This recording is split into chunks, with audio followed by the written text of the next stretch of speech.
Good morning, everybody. It's BDF44. So, Doc Rivers is out as head coach of the Los Angeles Clippers. They did relieve him of his duties. I am very, very surprised, to be completely honest with you guys. But at the same time, when you look at what the Clippers have in terms of options, you realize that there are just not many. Um, they are log jammed in terms of having traded all of their picks for the next several years for Paul George. And at this point, it's kind of like, well, you have to win with those two, and you only got them for another year. So I'm thinking they're just probably, in my mind, jumping ahead in terms of it's time to bring in a coach that's going to help us with the rebuilding process. That's going to be very, very daunting because they're going to have to use 1-year contracts and try to acquire picks in some unorthodox ways, cash considerations for second rounders, then coupling those type of picks and getting late first rounders. That's going to be how the Clippers have to maneuver in order to succeed. I do hear, as everyone else who's watching First Take this morning, that Chris Paul is someone who's taking a look at the Clippers as his next destination to return there. They are looking at, of course, coaching candidates, and Ty Lue is the name that's being floated around at the moment. I think there are a few other names as well that'll be probably mentioned soon. I know Mark Jackson's name has not been mentioned in terms of people who've received phone calls. So it's going to be interesting. There are a couple teams out there that have coaching vacancies. Houston being one of them. Indiana has one at the moment. Philadelphia also. And I believe there's another out there. So, at this point in time, it's going to be a really interesting coaching search for a lot of these teams to try to figure out how they're going to get their teams going in the right direction. Houston being one of the more important ones because they have such a unique style that they're trying to move on from, and a lot of those players on the team are probably going to be there for the rebuild. So they're going to have to learn some new things and try to unlearn some of that Mike D'Antoni basketball play. So it's going to be really interesting to see what happens with these teams.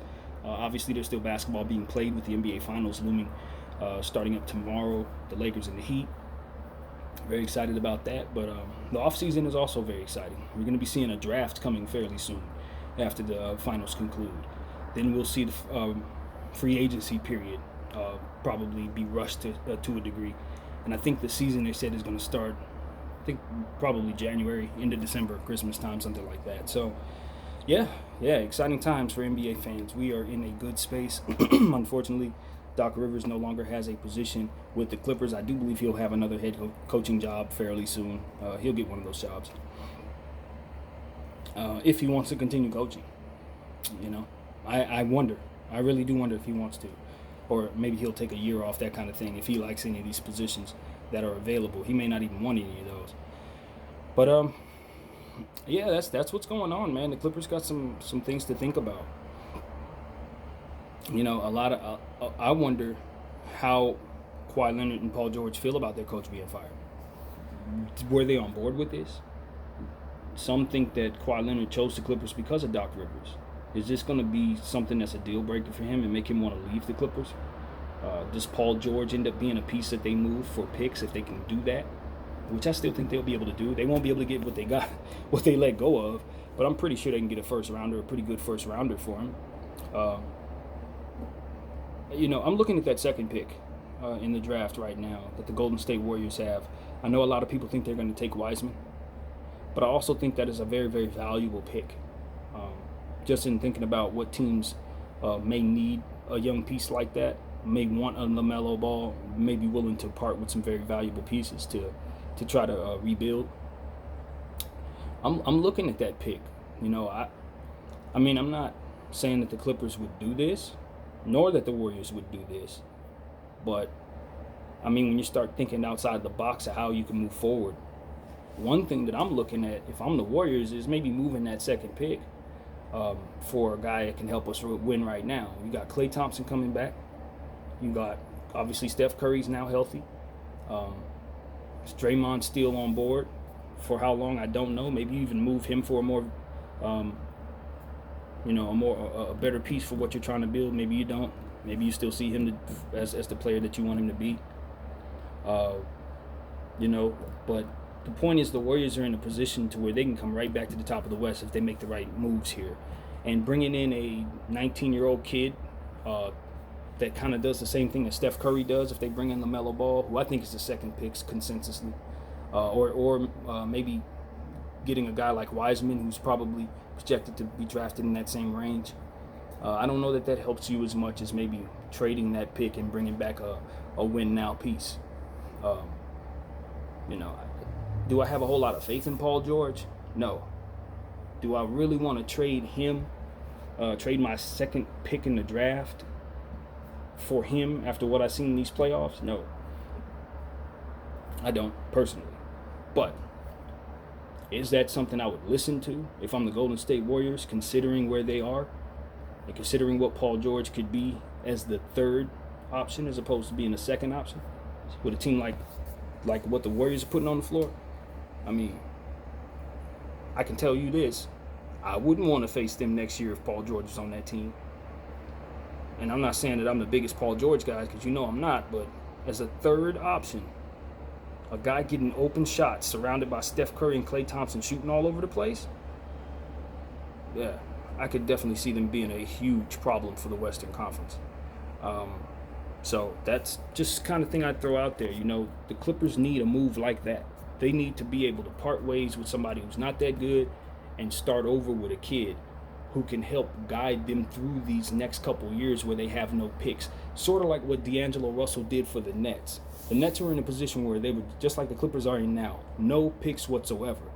But that young kid, they can kind of mold everything else around. You see what I'm saying? And as he grows into the star or whatever he becomes, then you start putting yourself in a position to where you have picks and the player developed, because it probably takes about 3-4 years for that to all take place. He grows, picks come back, your team grows from the ground up. You put yourself in a position to rebuild, because the Clippers, I don't think you can win right now. And I'm looking at Kawhi Leonard.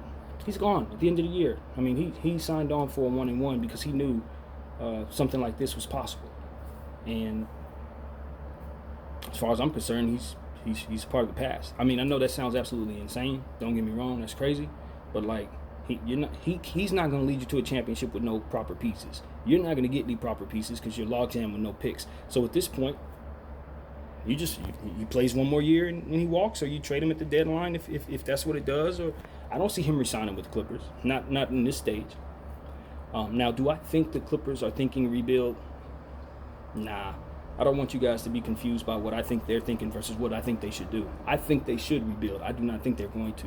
I think they're going to try to continue to win now. I think they're going to try to bring in a good player that's going to help Kawhi Leonard and Paul George with this new coach, and they're going to give it another run. Do I think that's going to help them win? Hell no. That's not enough. It's not enough. The West is going to be much better next year than it was this year. Kevin Durant's coming back in the East. Who knows what Giannis is going to do? The Heat are around. The Nuggets are around. No, the Clippers are not going to get any better. They're not going to be better than they were this year, and the landscape is going to be much more difficult on them. The Lakers are still going to be around. I mean, no Doc Rivers, no Montrez. The Clippers are not in a position to look as good next year as they did this year. Just simply not. So at this point, it's like, well, with Paul George on a 2-year deal, with Kawhi Leonard on a 2-year deal, they're probably both going to bolt. So you need to jump ahead of the rebuild. That's my thinking. And the best way to do that in my mind is maybe doing something like what I just said, trying to see if Golden State will take Paul George and hand us that second pick. That's what I'm thinking. But if I'm Golden State, I probably continue to listen to offers because I can get more than Paul George for that pick, to be completely honest with you. So anyway, man, that's just one scenario that the Clippers, one option that they may take a look at, trying to acquire a pick, because they have none. They have none. What a colossal failure, to be completely honest with you. I mean, I'm saying that because I'm a fan of the Lakers and enjoying it, and also because it's really ridiculous how bad this has all turned out. The Clippers were supposed to win the championship. They were supposed to beat the Lakers. They were built to beat the Lakers and all this good stuff.